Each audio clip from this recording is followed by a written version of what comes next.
তো হযরতে আলী মনে মনে চিন্তা করতেন যে তোকে যদি একদিন সুযোগে পেয়ে যদি নি, একদিন যদি তোকে বাকে পাই, তাহলে কিন্তু তোর কাজ আমি খালাস করে দিব। তো হযরতে আলী রাদিয়াল্লাহু তাআলা একদিন রাস্তা দিয়ে যেতেছেন, আর সামনে দিয়ে ওই বেঈমান ব্যক্তি কিন্তু চলে এসেছে। হযরতে আলী দেখার সঙ্গে সঙ্গে ওর চুলের মুঠিকে ধরার পরে ওকে চিৎ করে শুইয়ে দিয়ে হযরতে আলী তার সিনার উপরে বসে গিয়ে কোমর থেকে জুলফিকার তলোয়ার বের করে ওর গর্দানে গলায় কিন্তু লাগিয়ে দিয়েছে। এবার তাকে জবাই করবে। কেন জবাই করবে? কারণ হলো একটাই, যে ও আমার নবীকে গালি দেয়। অন্য দ্বিতীয় কোনো কারণ নাই। কারণ একটাই, যে আমার নবীকে এই ব্যক্তি গালি দেয়। তলোয়ার যখন চালাতে যাবে, হযরতে আলীর চেহারার উপরে থুতু চালিয়ে দিয়েছে। হযরতে আলীর চেহারাতে যেমন থুতু পড়ে গিয়েছে, তো হযরতে আলী রাদিয়াল্লাহু তাআলা আনহু সঙ্গে সঙ্গে ওর সিনার উপর থেকে নেমে গিয়ে বলতেছে যে বেদিন যাও, তোমাকে আমি ক্ষমা করে দিলাম, বাড়ি চলে যাও। বলেন সুবহানাল্লাহ।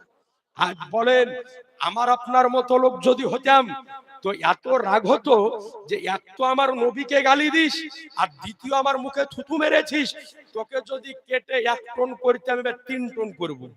এটাই রাগ হতো কি হতো না? কিন্তু হযরতে আলী বলছেন যাও, তোমাকে মাফ করে দিলাম, বাড়ি চলে যাও। সঙ্গে সঙ্গে ইহুদি ব্যক্তি বলে আলী, আমার উপর তো তোমার রাগ বেশি হওয়ার দরকার।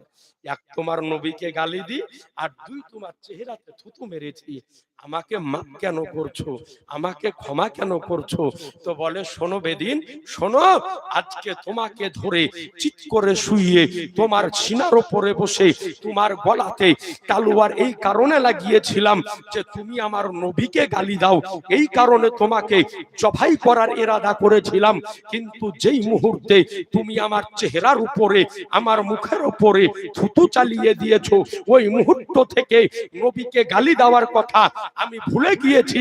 এখন তোমার উপরে আমার রাগ উঠে গিয়েছে আমার চেহারাতে থুতু মারার কারণে।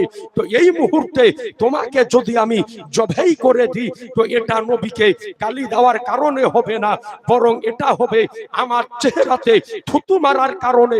আর আমার নবীর আদর্শ, নবীর চরিত্র, নবীর আখলাক, নবীর মতাদর্শ এটা হতে পারে না যে নিজের রাগের জন্য কাউকে জবাই করতে পারি। এই জন্য যাও, তোমাকে আমি মাফ করে দিলাম, ক্ষমা করে দিলাম। সঙ্গে সঙ্গে ওই ইহুদি ব্যক্তি আমার মাওলায়ে আলী মুশকিলে কুশা হায়দারে কাররার সাহেবে জুলফিকার আজকে ফাতেহে খাইবার হযরত আলীর কদমে পড়ে গিয়ে বলে শোনো আলী, আজ তোমার আদর্শ, তোমার চরিত্র, তোমার মতাদর্শ, তোমার আখলাক আমাকে এতটাই মুগ্ধ করেছে যে আজকে থেকে আমার ধর্ম ত্যাগ করে দিয়ে তোমার হাতে হাত দিয়ে কালেমা পড়ে ইসলাম কবুল করে নিলাম।